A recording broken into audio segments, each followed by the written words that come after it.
Hey, what's up, you guys? So this is the May challenge that is put on by Rachel the Messy Minimalist. I will have her link down below.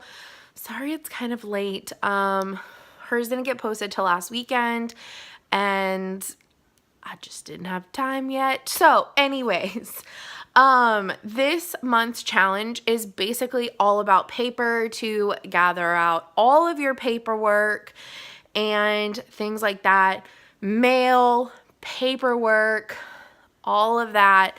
And her biggest suggestion was to break it down into piles by the type that it is and see if you still need it, see if you don't. And she recommended some really cool apps to scan stuff if you don't have a scanner or if you just don't want to deal with a scanner. Apps that scan it, like you can be anywhere, and then you don't have to keep it. But y'all don't know this yet, so sneakity peekity of the information. I'm only going to deal with paperwork that has literally been scattered across my kitchen table. Some of my paperwork is found in my office, and there's a little bit more that is already organized in my kitchen.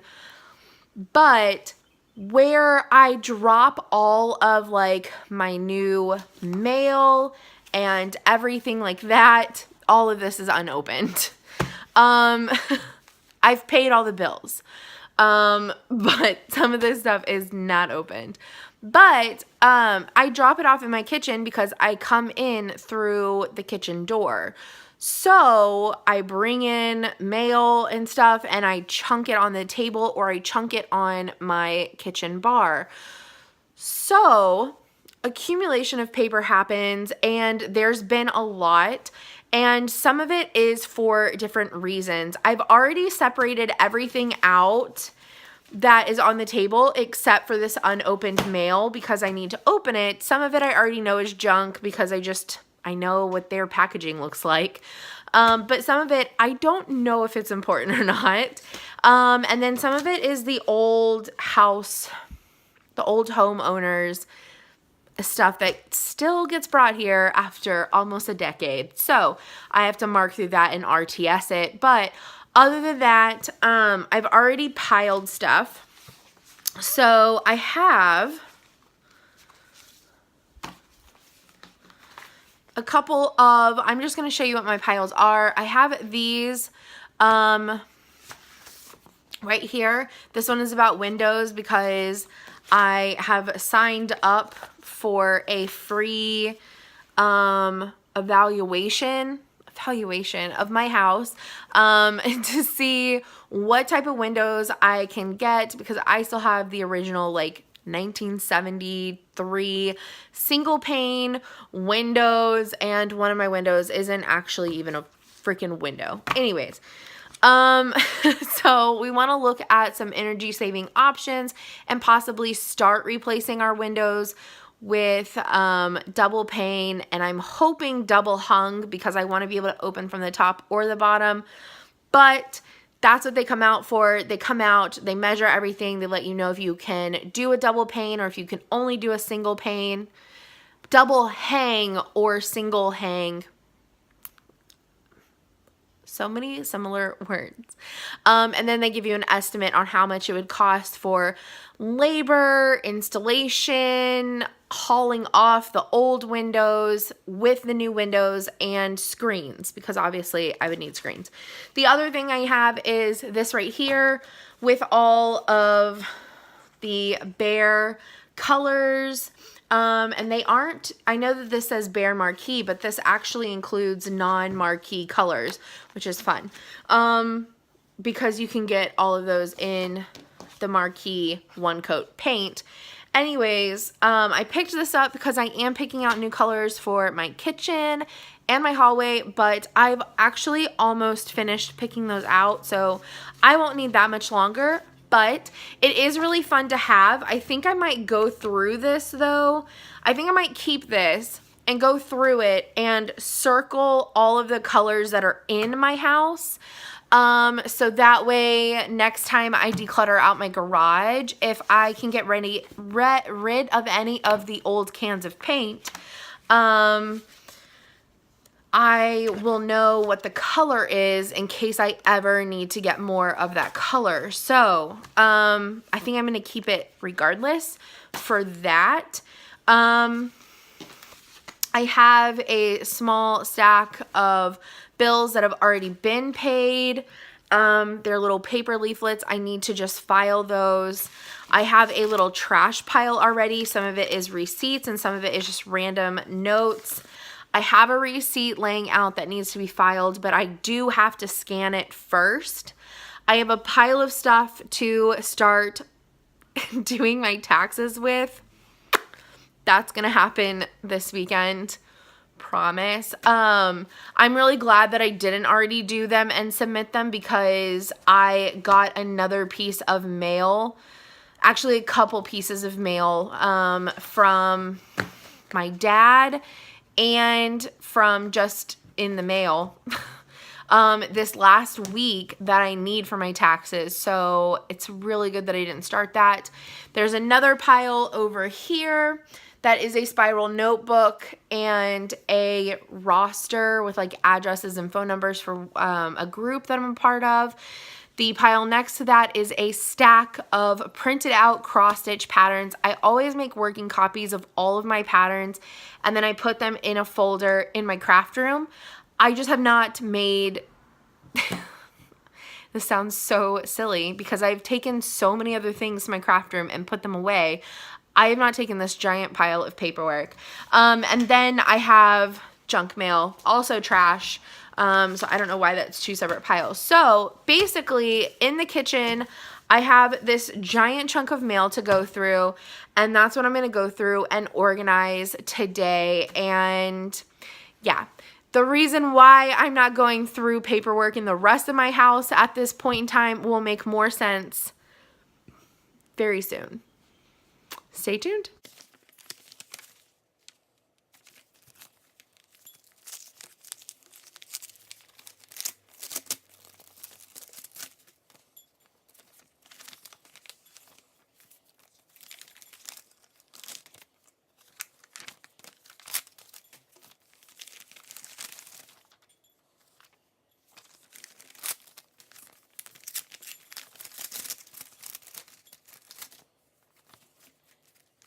Since these are documents that I do keep in my kitchen, I like to clean these out once a year.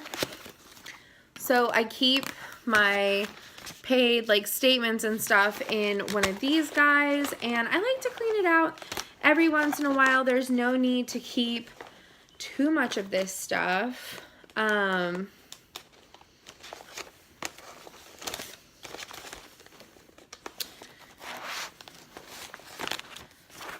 So I just will condense it down.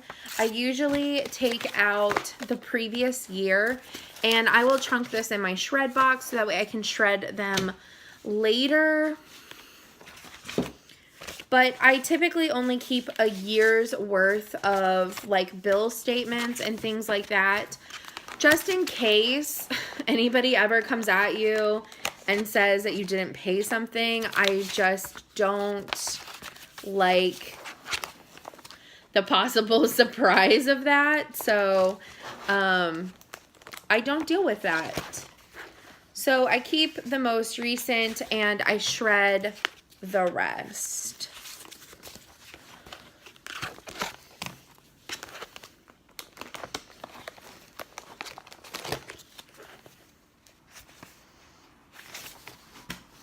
And I also put them away in order, so it's really easy to just go through them really fast and pull out what I don't need.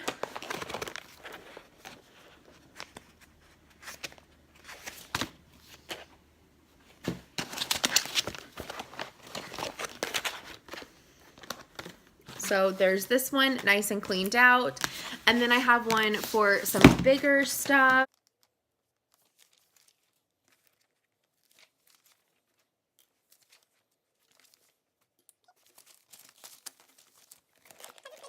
Huge shred pile, actual trash pile. and just stuff to sit in here until I do my taxes this weekend, and then they will get filed as soon as I'm done with that. So that's paper, y'all. It's crazy how fast paper can build up, and paper takes up a lot of room and a lot of space. Because I pay certain things a certain way, that's why I like to keep check stubs for a hot minute. But for the most part, ever since I KonMari'd last year, I've kind of made it a rule to only keep a year's worth of certain types of things. My taxes, I do keep those, but I am kind of thinking that I should switch them to digital so that way I have less paper in my house and just scan all the information in. And basically, like, I can scan things by like year, so all of my paperwork for all of 1 year can be one document and that kind of a thing. And so I may do that whenever I get to the stuff in my office. But that is all the paper and this month's challenge for March. I'm proud of myself. I hate doing this. Paper is one of those things that, like, I'll pull the bills out and I'll pull anything that looks super important out and I will take care of them right away. And then the rest of it, I just leave sitting in a pile. And like once a month, I look at it. And honestly, most of it was junk mail. And if I just would look at it the day that I get it, or within a day or two of getting it, or at least once a week, I could just not have a pile of paper laying around. And I tell myself this every time I sit down to do paper. So it just has to become this conscious effort to do better at getting rid of paper. Which I know sounds silly, but we all I feel like a lot of people kind of feel that way. Like, you pull out what's necessary and you take care of it, and then you just let the rest stack up. And that can apply to way more than just paper, but paper's a big one. So I'm going to trash this one pile, throw this pile in my recycle box or my shred box, because I need to shred some other stuff that's in there anyways. And then I still have my little tax pile, put away my patterns, scan in this receipt, write on those and put them back in the thing, and then I will be good to go. So again, thank y'all for joining me on this month's little journey. I hope that this inspired y'all to finally go through some of your paper. Don't forget, the challenge is to do all of the paper in your house. I'm personally choosing not to because I have something else planned for this channel in the upcoming month or so, and I've already started working on it before I knew what the challenge was. So that's why I focused on the paper that does not belong just scattered across my kitchen table. So it looks like a crazy disaster happened, but that won't last for long. So I'm really proud of myself. And like I said before, I will have all of Rachel's information linked down below. Check out her original one. Check out those apps that she was talking about. Like I said, if you don't have a scanner or anything like that, you can scan through apps on your phone or iPad, and you don't have to have a scanner, and you can send them to yourself and file them away on your computer digitally. So lots of different options, and she gives even more tips and tricks on how to keep your paper waste down. So I will see y'all next time. Bye, guys.